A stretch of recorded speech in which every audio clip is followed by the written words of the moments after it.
Les élèves de la deuxième année baccalauréat, bonjour. Dans cette vidéo, on va discuter la correction de l'examen national 2020, session de rattrapage, la partie de la chimie.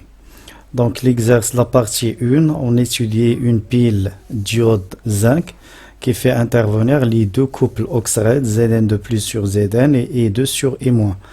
On l'a constitué de deux compartiments liés par un pont salin.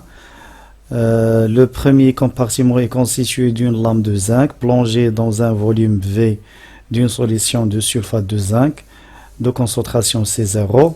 Le deuxième compartiment est constitué d'une lame de platine plongée dans un volume d'un mélange contenant une solution aqueuse de diode et une solution de iodure de potassium, des concentrations respectivement C1 égale 0,1 et C2 égale 5 10 à la puissance moins 2.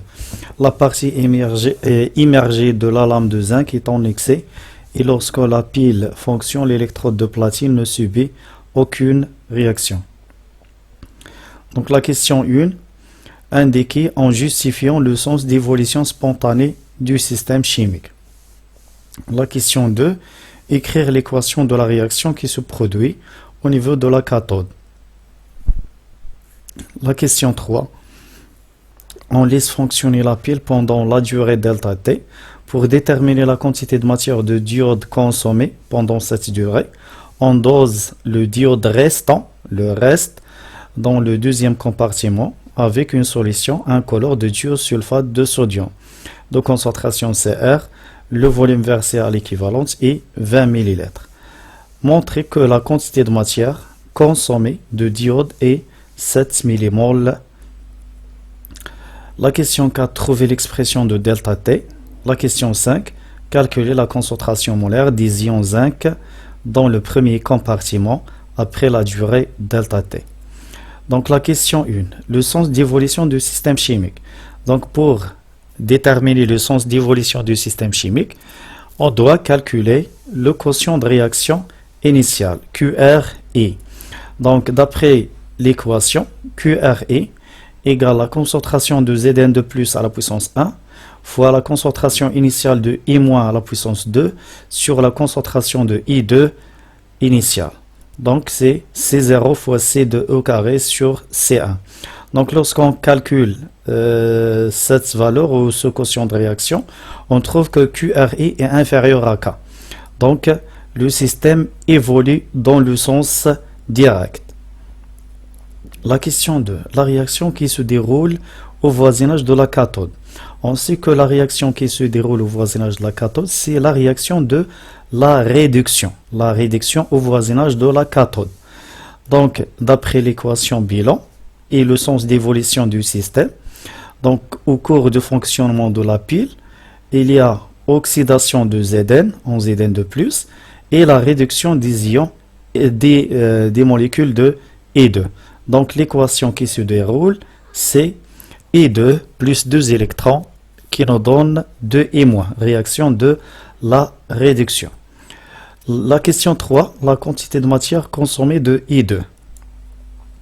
Donc d'après l'équation de la réaction de dosage, une flèche, donc la quantité de matière de E2 restante, c'est-à-dire la quantité de matière dosée, c'est la quantité de matière restante égale la quantité de matière ajoutée de S2E3- sur le coefficient, sur 2. Donc, la quantité de matière restante égale CR fois VE sur 2. C'est-à-dire que la quantité de matière, on sait que la quantité de matière consommée, c'est la quantité de matière initiale moins la quantité de matière restante. Donc, la quantité de matière consommée égale C1 fois V moins la quantité de matière restante, CR fois VE sur 2, ce qui nous donne que NC égale 7 mmol. La question 4, l'expression de delta T. Donc, on sait que Q égale E fois delta T égale la quantité de matière des électrons fois Faraday. D'après la demi-équation, la quantité de matière de E2 égale la quantité de matière des électrons sur 2. Donc la quantité de matière consommée de E2 égale la quantité de matière des électrons sur 2.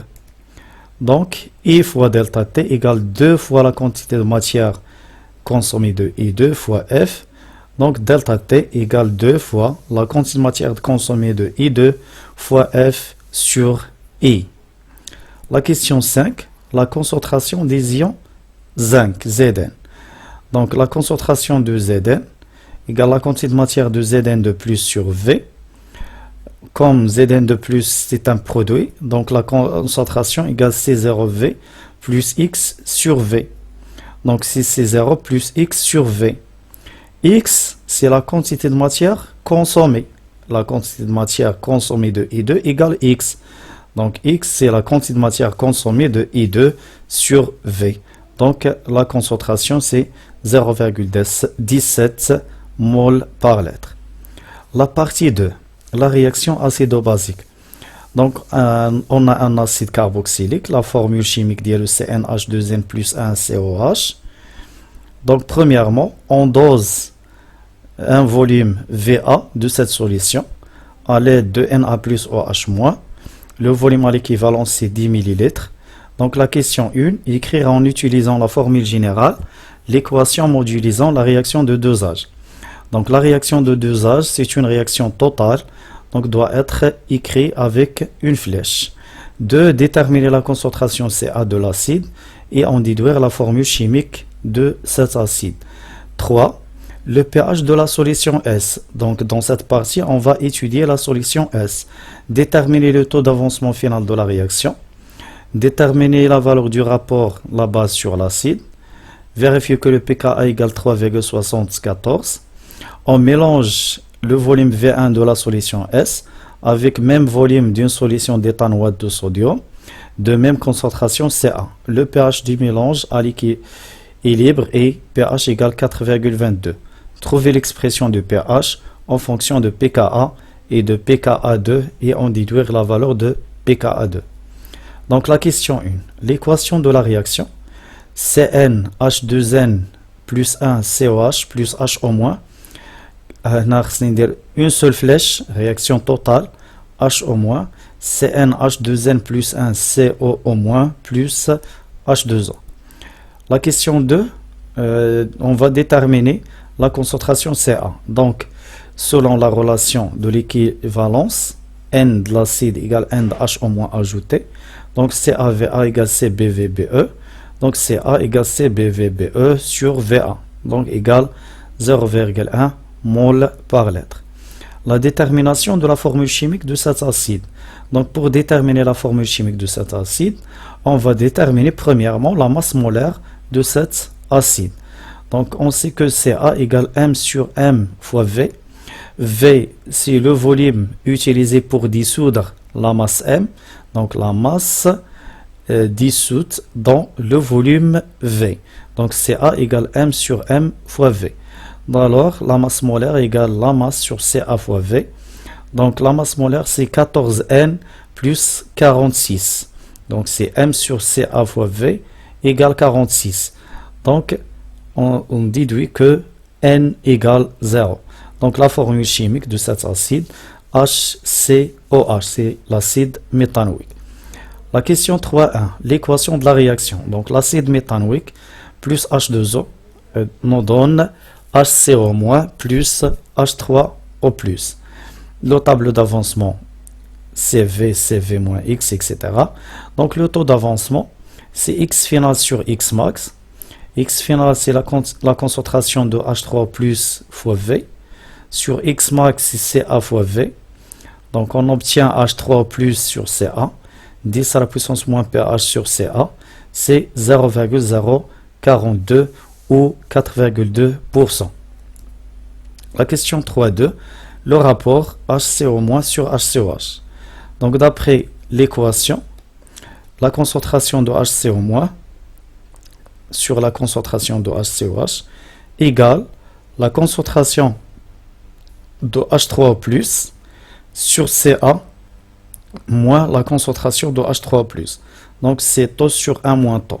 Donc, c'est 0,044. 3.3, la valeur du pKa. Donc, on sait que le pH égale pKa plus log de la base sur l'acide. Donc le pKa égale pH moins log de la concentration de la base sur l'acide ou le rapport précédent. Donc le pKa égale 2,22 moins log de 0,044, donc c'est 3,74. La question 4, la valeur du pKa. Donc HCOH, la relation, c'est pas la valeur du pKa, donc l'expression de pH, pKa2. Donc là, l'équation de la réaction, l'acide méthanoïque plus éthanoate de sodium nous donne l'acide éthanoïque plus l'ion méthanoate. Les deux concentrations initiales sont égales, les deux volumes sont égaux, donc les deux volumes sont égaux, donc les quantités de matière initiale et les quantités de matière finale sont égales. Même chose, les quantités de matière des produits sont égales. Donc, les deux concentrations, les concentrations des réactifs à l'équilibre sont égales et les concentrations des produits à l'équilibre sont égales. Et on sait que le pH égale pKa1 plus log de la concentration de la base sur l'acide. Même chose pour le pKa2, log de la base sur l'acide. Donc, si on somme ces deux expressions, on ajoute les deux expressions membre à membre, donc de pH égale pKa1 plus pKa2 plus log de CH3CO- CH3 plus log de HCOO-. Ces deux concentrations, ces deux rapports, l'un c'est l'inverse de l'autre d'après l'égalité précédente, les égalités précédentes. Donc log de CH3CO- plus log sur CH3COH plus log de HCO- sur HCOOH égale log de A fois B. Log de A fois B égale 1. Donc ces deux concentrations sont égales et ces deux concentrations sont égales. Donc 1, on simplifie par les deux concentrations, on obtient log de 1. Donc log de 1 c'est 0. Donc 2pH égale pKa1 plus pKa2. pKa1 plus pKa2. pKa1 plus pKa2.